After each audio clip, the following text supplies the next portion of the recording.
नमस्कार दोस्तों, आप सभी लोगों का अचीव पाठशाला पर स्वागत है। हम सभी लोग कृषि अर्थशास्त्र एवं योजनाओं के अंतर्गत कृषि के आर्थिक सुधारों को हम सभी लोग पढ़ रहे हैं, जो आप में एक काफ़ी महत्वपूर्ण टॉपिक दिया गया है। तो उसमें हम लोगों ने काफ़ी कुछ पढ़ लिया है और आज इस टॉपिक की अंतिम क्लास होगी और आज से ही हमारी अगली क्लास कृषि सांख्यिकी के सिद्धांत ही आरंभ होंगे। तो उसमें कुछ बिंदु बचे हुए हैं, पहले उनको हम लोग कवर कर लेते हैं, फिर आगे बढ़ते हैं अगली क्लास की ओर हम।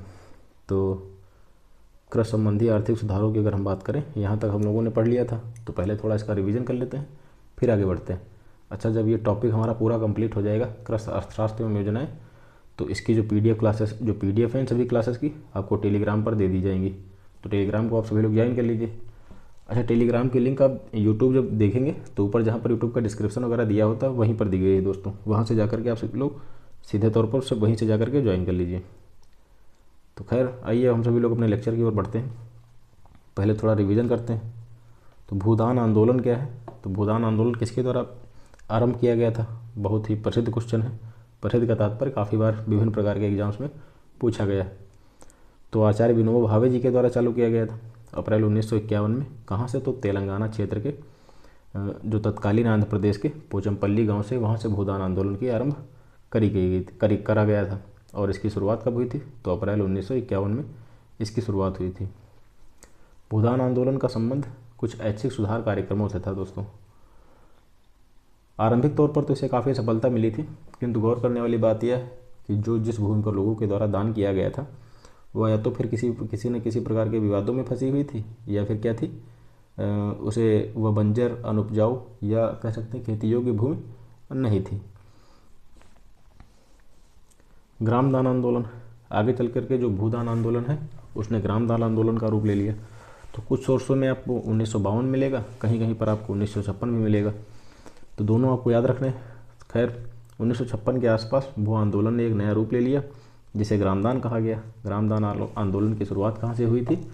तो उड़ीसा से हुई थी। कहाँ से शुरू हुई थी? इसकी शुरुआत कहाँ से हुई थी? तो आप देख सकते हैं कि इसकी शुरुआत ग्रामदान आंदोलन की शुरुआत उड़ीसा से हुई। ग्रामदान के अंतर्गत गाँव की जो भूमि होती थी वह सामूहिक स्वामित्व के अंतर्गत आती थी। एक ये प्रश्न काफ़ी पूछा जाता है, ऑपरेशन बर्गा। तो यह इसका संबंध कहाँ से है? तो इसका संबंध ऑपरेशन बर्गा का पश्चिम बंगाल से है। और यह अधिनियम भी काफ़ी पूछा जाता रहा है। तो भूमि अधिग्रहण अधिनियम 1894 वर्ष 1978 से शुरू होकर के, जो ऑपरेशन बर्गा आंदोलन आपका है वर्ष 1978 से शुरू होकर के वर्ष 1980 के मध्य तक करीब यह चला था। अब यहाँ से हम सभी लोग पढ़ेंगे। हालांकि उत्तर प्रदेश की जो चकबंदी योजना है उससे संबंधित जो भी प्रश्न बनने वाले हैं हम लोग पूर्व के लेक्चर में कर चुके हैं। तो आप प्लेलिस्ट में जाकर के पढ़िए, पूरा वीडियो देखा करिए, जिससे आपको चीज़ें आसानी से समझ आएंगी। तो अब हम सभी लोग इसको पढ़ेंगे। चकबंदी योजना है क्या? तो उत्तर प्रदेश के परिप्रेक्ष्य से पढ़ेंगे, क्योंकि हमें उत्तर प्रदेश का एग्ज़ाम देना है, जिससे आपको क्या होगा, आज जो भी प्रश्न इससे बनेंगे आप आसानी से कर पाएंगे। तो खैर आइए पढ़ते हैं। उत्तर प्रदेश में चकबंदी योजना का आरंभ कब से हुआ था? वर्ष 1954 में आरंभ हुआ था। कहाँ से आरंभ हुआ? तो मुजफ्फरनगर ज़िले की कैराना तहसील, वहीं सुल्तानपुर ज़िले की मुसाफिरखाना तहसील, यहाँ से इसका आरंभ किया गया था। तो उत्तर प्रदेश में आपसे पूछा जाता है कि उत्तर प्रदेश में चकबंदी योजना की शुरुआत कहाँ से हुई? तो चकबंदी योजना की शुरुआत दोस्तों वर्ष 1954 में मुजफ्फरनगर की कैराना तहसील और सुल्तानपुर ज़िले की मुसाफिरखाना तहसील से हुआ था। और जब इसे काफ़ी हद तक सफलता मिली तो इसे वर्ष 1958 में क्या किया गया? संपूर्ण उत्तर प्रदेश में लागू किया गया। तो अगर पूछा जाए कि इसका आरंभ कब हुआ था चकबंदी योजना का, तो 1954 में आरंभ हुआ था। वहीं अगर आपसे पूछा जाता है कि संपूर्ण उत्तर प्रदेश में इसे कब लागू किया गया, तो वर्ष 1958 में लागू किया गया।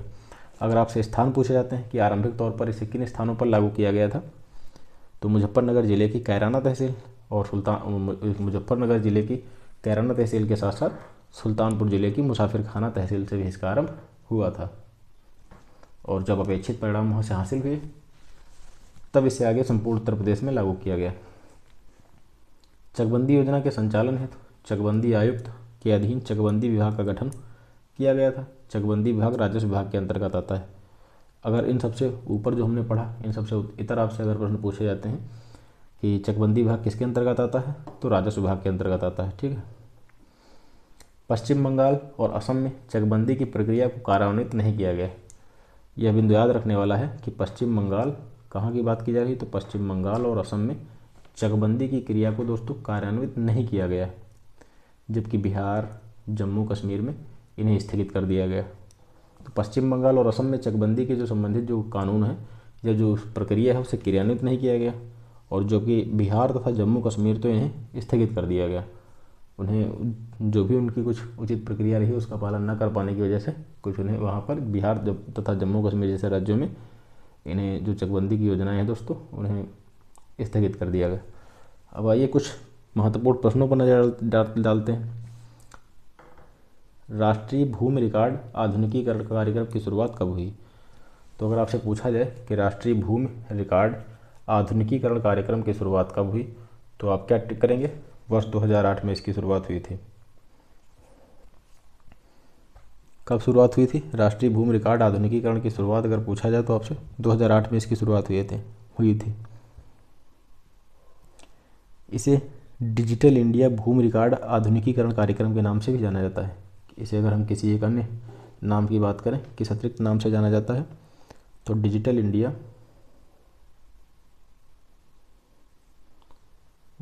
इंडिया भूमि रिकॉर्ड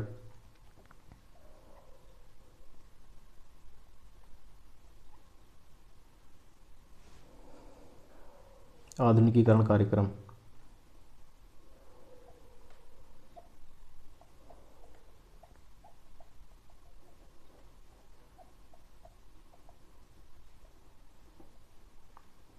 तो राष्ट्रीय भूमि रिकॉर्ड आधुनिकीकरण कार्यक्रम की शुरुआत वर्ष 2008 में हुई, जिसे डिजिटल इंडिया भूमि रिकॉर्ड आधुनिकीकरण कार्यक्रम के नाम से भी जाना जाता है। इस कार्यक्रम के अंतर्गत होता क्या?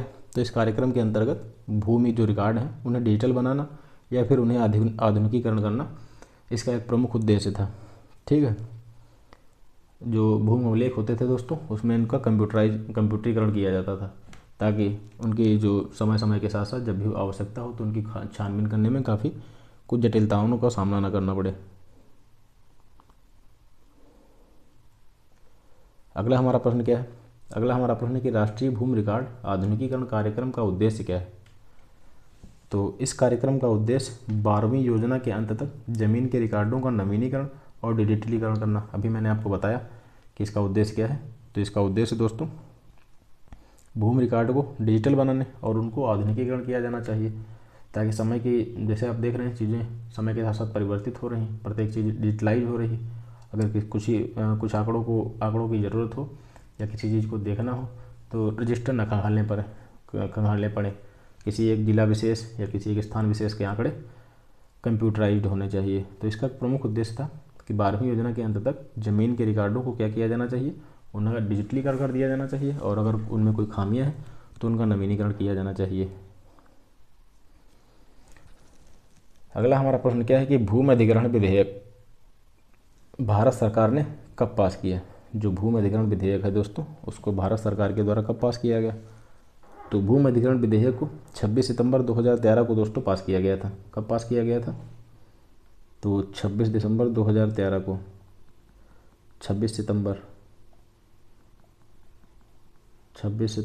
2013 को भूमि अधिग्रहण विधेयक को भारत सरकार के द्वारा पास किया गया था। अभी हमने पूर्व में एक पढ़ा था भूमि अधिग्रहण अधिनियम 1894 दोस्तों। अभी पूर्व में हमने एक अधिनियम पढ़ा, इधर देख लीजिए, ये देखिए भूमि अधिग्रहण अधिनियम 1894। ठीक है, तो जो ये हमारा भूमि अधिग्रहण विधेयक जो 26 सितंबर 2013 को पेश किया गया, इसने भूमि अधिग्रहण अधिनियम 1894 की जगह ली थी। इसके अंतर्गत होता क्या था इस अधिनियम के अंतर्गत? तो इस अधिनियम के अंतर्गत दोस्तों भूमि अधिग्रहण के लिए निजी क्षेत्र की परियोजनाओं और सार्वजनिक निजी भागीदारी परियोजनाओं के लिए क्रमशः कम से कम 80% और 70% भूमि मालिकों की सहमति जरूरी होती थी। खैर इतना आपको डीप में जाने की ज़रूरत है नहीं, आप बस इतना याद रखिए कि भूमि अधिग्रहण विधेयक भारत सरकार के द्वारा कब पास किया गया? तो 26 सितंबर 2013 को। और इसने किस अधिनियम की जगह ली? तो भूमि अधिग्रहण अधिनियम 1894 की जगह इसने जगह ली। किसका स्थान लिया?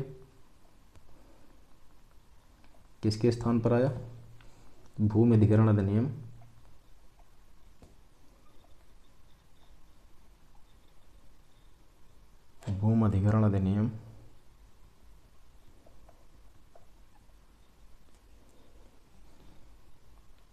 1894 के स्थान पर आया।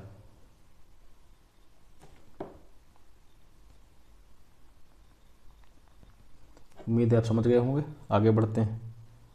भूमि अधिग्रहण, पुनर्वास और पुनर्स्थापना कानून 2011 में संशोधन के अलावा इस विधेयक में पट्टे और अधिग्रहण से जुड़े भूमि सुधारों की आवश्यकता पर पारदर्शी, प्रभाव और तेज कानून बनाने का प्रस्ताव था।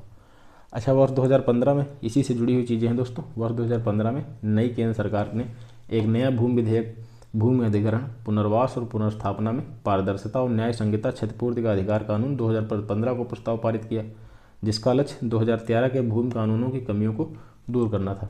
खैर, इतना आपको डीप में जाने की ज़रूरत है नहीं, बस मैंने समझने के लिए चीज़ों को शामिल कर लिया था। आपको याद क्या रखना है, ये प्रश्न आपको याद रखना है और किसका स्थान लिया इसने, ये आपको ज़रूर याद रखना है। उत्तर प्रदेश में भूमि विकास एवं जल संसाधन विकास प्रशिक्षण संस्थान का गठन कब किया गया? तो 1998 में किया गया। काफ़ी इंपॉर्टेंट प्रश्न है। उत्तर प्रदेश में भूमि विकास एवं जल संसाधन विकास प्रशिक्षण संस्थान का गठन कब किया गया? तो 1998 में किया गया। जबकि उत्तर प्रदेश में भूमि सुधार निगम की स्थापना कब हुई? तो 1978 में करी गई। तथा समेकित बंजर भूमि विकास कार्यक्रम 1991-92 से केंद्र सरकार तथा राज्य सरकार के सहयोग से चलाया जा रहा है।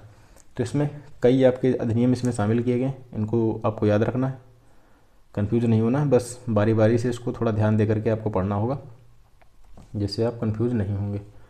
तो समझते हैं।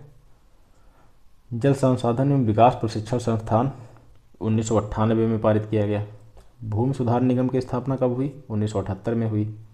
ये 1998 में हुआ दोस्तों, और ये 1978 में हुआ। समेकित बंजर भूमि विकास कार्यक्रम कब चलाया गया? तो वर्ष 1991 से 1992 के दौरान केंद्र सरकार तथा राज्य सरकार के आपसी सहयोगों से चलाया जा रहा है। आपको याद क्या रखना है? जल संसाधन विकास, मैं इधर अलग लिख लेता हूँ ताकि कन्फ्यूजन ना हो आपको। जल संसाधन विकास प्रशिक्षण संस्थान, इसका गठन कब हुआ? 1998 में। ठीक है, ये हो गया इसका गठन। अगला हमारा अधिनियम क्या है? भूमि सुधार निगम की स्थापना।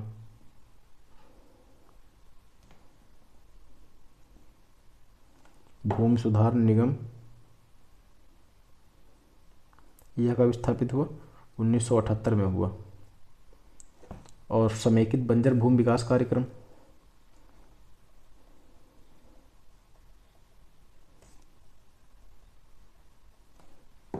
समेकित बंजर भूमि विकास कार्यक्रम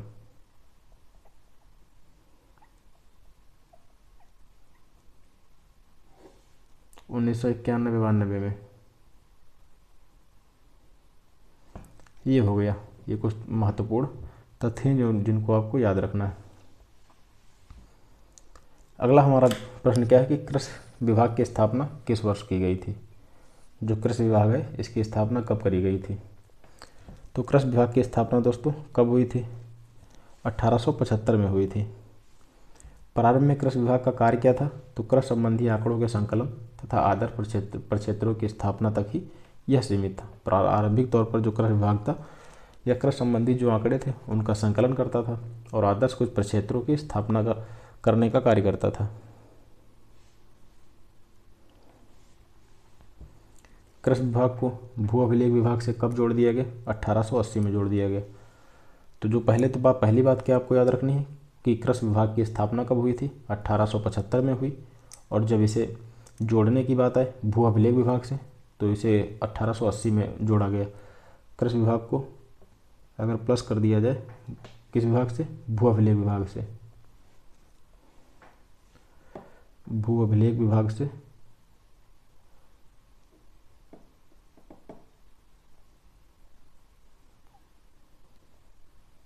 भू अभिलेख विभाग, तो यह कब जोड़ा गया? 1880 में दोस्तों। 1880 में जोड़ दिया गया। तो कृषि विभाग की स्थापना 1875 में हुआ, जबकि उसे भू अभिलेख विभाग से संबद्ध कब कर दिया गया, 1880 में संबद्ध कर दिया गया। वही कृषि विभाग की विधिवत स्थापना कब हुई, तो 1 मई 1920 को इसको स्पष्ट रूप से स्थापित किया गया था। ठीक है।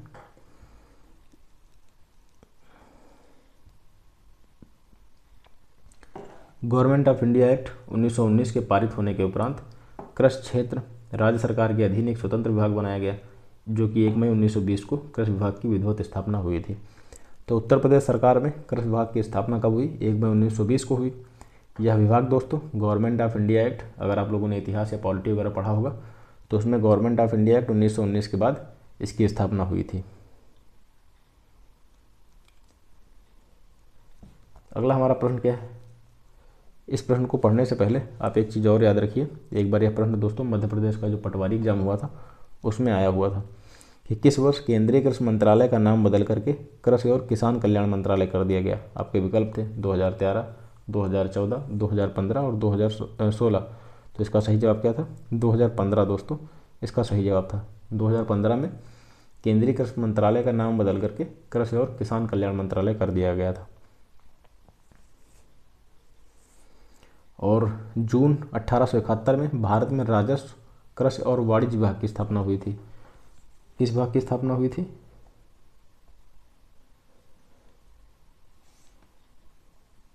जून 1871।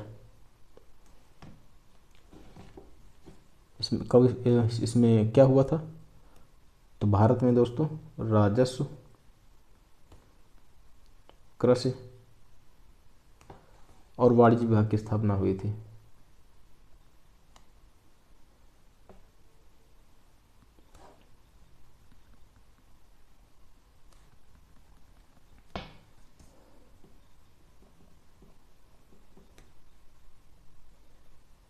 तो जून 1871 में राजस्व, कृषि और वाणिज्य विभाग की स्थापना हुई थी।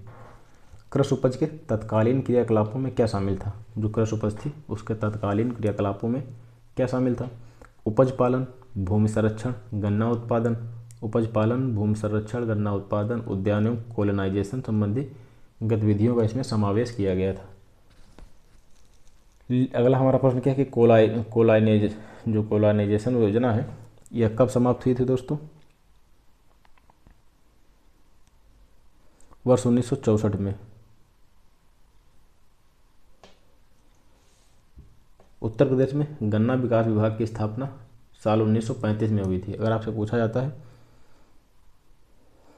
कि उत्तर प्रदेश में गन्ना विकास विभाग की स्थापना कब हुई थी, तो उत्तर प्रदेश में दोस्तों गन्ना विकास विभाग की स्थापना वर्ष 1935 में हुई थी। वहीं उत्तर प्रदेश में गन्ना शोध परिषद की स्थापना कब हुई, तो वर्ष 1912 में हुई। ध्यान देने योग्य बातें हैं।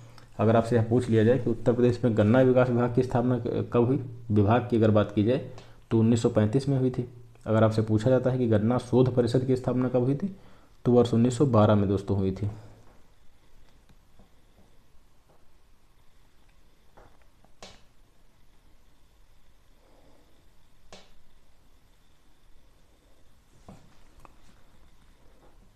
तो ये हमारी क्लास समाप्त हो चुकी है। जो कृषि संबंधी आर्थिक सुधार थे इसको हम लोगों ने पढ़ लिया। अब इसमें कुछ बचा नहीं है जो आपको बताया जाए, जो भी ज़रूरी था। बाकी बचा क्या तात्पर्य दोस्तों, जितना ज़रूरी था हम लोगों ने उतना पढ़ा। पढ़ने के तो आप कुछ भी एक टॉपिक कई कई दिनों तक पढ़ सकते हैं। जो आपके एग्ज़ाम के लिहाज से ज़रूरी है आपको उतना ही पढ़ना है। बहुत ज़्यादा आपको मटेरियल भी नहीं इकट्ठा करना, वरना दिक्कत हो जाएगी। वो खैर, ये हमारी क्लास थी। जो कृषि आर्थिक संबंधी जो भी सुधार थे उन सभी चीज़ों को हम लोगों ने अच्छे से कवर कर लिया। अब दोस्तों हम आइए ज़रा अपने सिलेबस को देखते हैं। मैंने कहा ना टॉपिक वाइज पढ़ेंगे जिससे आपका कुछ भी छूटने न पाए। तो मैं बता देता हूँ आपको पहले इसमें क्या क्या हम लोगों ने पढ़ लिया। 1 ट्रिलियन इकोनॉमी के नोट्स अच्छे से हम लोगों ने कवर कर लिए। वही ये टॉपिक जो था पूरे वर्ष भर का जो भी वर्ष भर का घटनाक्रम है उसको हम लोगों ने कवर कर लिया। कृषि संबंधी आर्थिक सुधार, ये आज ही हमारी क्लास समाप्त हुई है। इससे संबंधित जो भी जरूरी चीज़ें थे उनको हम लोगों ने पढ़ लिया। कृषि की योजना निर्धारण, हालांकि जो कुछ महत्वपूर्ण योजनाएं हैं हमने उनको करा हुआ है दोस्तों। अच्छा आप ये देखिए यहाँ पर ये देखिए आप, भारत सरकार व प्रदेश सरकार कह रहा है कि भारत सरकार व उत्तर प्रदेश सरकार के द्वारा चलाई गई विभिन्न ग्रामीण विकास एवं किसानों के उत्थान के लिए योजनाएं, इनको आपको पढ़ना है। और कृषि की योजना निर्धारण, अच्छा इसमें योजनाएं दोस्तों, तो इसमें टॉपिक ये दिया गया है, तो ये दोनों टॉपिक मिलते जुलते हैं। इनकी क्लासेस आपको मैं कोशिश करूँगा जल्द ही उपलब्ध करा दूँ, क्योंकि ये दोस्तों जो काफ़ी योजनाएं वर्ष भर में चर्चा में रही होंगी या जो बजट पेश हुए हैं वो सभी हैं, उन सब में जो भी चीज़ें होंगी, जो योजनाएं चर्चा में रहेंगी उनसे अक्सर प्रश्न देखने को मिलते हैं, तो मैं इनकी क्लासेस करा दूंगा। तो ये भी हम लोगों ने पढ़ लिया है, मोटे तौर पर हम लोगों ने कृषि अर्थशास्त्र एवं योजनाओं में पढ़ लिया है। कृषि सांख्यिकी के सिद्धांत हम लोग पढ़ने जा रहे हैं। ये क्लास हमारी दोस्तों शुरू हो रही है, ये आज से आरंभ हो रही है। एक या दो क्लास इसकी होगी और ये समाप्त हो जाएगा। फसलों के न्यूनतम समर्थन मूल्य ये भी हम लोग पढ़ चुके हैं, और कृषि विपणन ये भी हम लोग पढ़ चुके हैं। पूरी प्लेलिस्ट आप जाइए, उसमें आपको सारी क्लासेस मिल जाएंगी। ये क्या है दोस्तों, कृषि जिन्सों के आयात एवं निर्यात की अवधारणा। ये देखा जाए तो हम लोगों ने क्या करा है,